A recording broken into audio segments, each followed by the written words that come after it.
अमेरिकी राष्ट्रपति Joe Biden के कहने के बाद भी इजराइल गाजा में सैन्य अभियान से बाज नहीं आ रहा है। हालांकि गाजा के समर्थन में फिलिस्तीनी प्रतिरोध गुट भी इजरायली सेना और उनके ठिकानों पर ताबड़तोड़ हमले कर रहा है। इजराइल पर हुए हमलों और उसके नुकसान की खबरें बाहर न आने पाए, इसके लिए वह सेंसरशिप भी लगा रहा है। इधर गाजा के समर्थन में यमन के सशस्त्र बलों ने एक बार फिर लाल सागर में जहाजों पर हमला किया। यमनी सशस्त्र बलों के प्रवक्ता ब्रिगेडियर जनरल याया सारी ने शुक्रवार को घोषणा की कि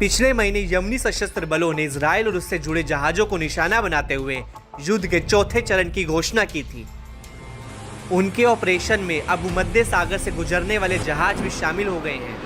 इस चौथे चरण में यमन के सशस्त्र बल सभी जहाजों और कंपनियों पर व्यापक प्रतिबंध लगाएंगे और इनसे जुड़े सभी जहाजों को अपने कब्जे वाले क्षेत्र से गुजरने से रोकेंगे, भले ही वह जहाज किसी भी देश के हों और कहीं भी जा रहे हों।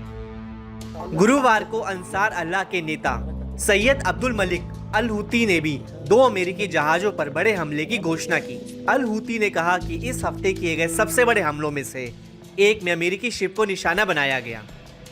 अल हूती ने कहा कि यमनी बलों ने अमेरिका के आइजनहावर शिप पर एक के बाद एक कई मिसाइल और ड्रोन हमले किए। उन्होंने कहा कि आइजनहावर को निशाना बनाकर किया गया यह अभियान सफल रहा और हमले के बाद 2 दिन तक इसका आवागमन बंद रहा। अल हूती ने कहा कि जब यमनी सशस्त्र बल के अभियान सफल होते हैं तो अमेरिकी शिप भाग जाते हैं और अपना रास्ता बदल देते हैं।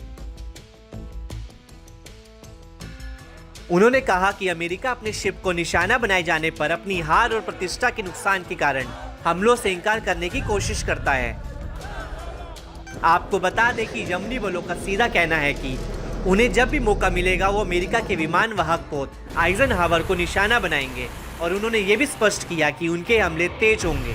अगर ऐसी स्थिति होती है तो ये अमेरिका के लिए बड़ी मुश्किल होगी, क्योंकि उसने जहाज़ों के सुरक्षित आवागमन के लिए बड़ा प्रयास किया है और उसके लिए उसने हूती लड़ाकों और उनके ठिकानों पर हमले भी किए। अमेरिका इसलिए भी फंसा है कि एक समय तो उसने इजराइल की मदद कर उसे मजबूत किया और अब खुद अमेरिका इजराइल को गाजा में हमला करने से मना कर रहा है, तो अब इजराइल मान नहीं रहा है। इजराइल के ना मानने से हूती लाल सागर पर हमला कर रहे हैं और इससे जहाज़ों के ना चल पाने से अमेरिका को भी नुकसान पहुंच रहा है। अब अमेरिका इजराइल को लेकर क्या कदम उठाता है, ये देखना रोचक होगा।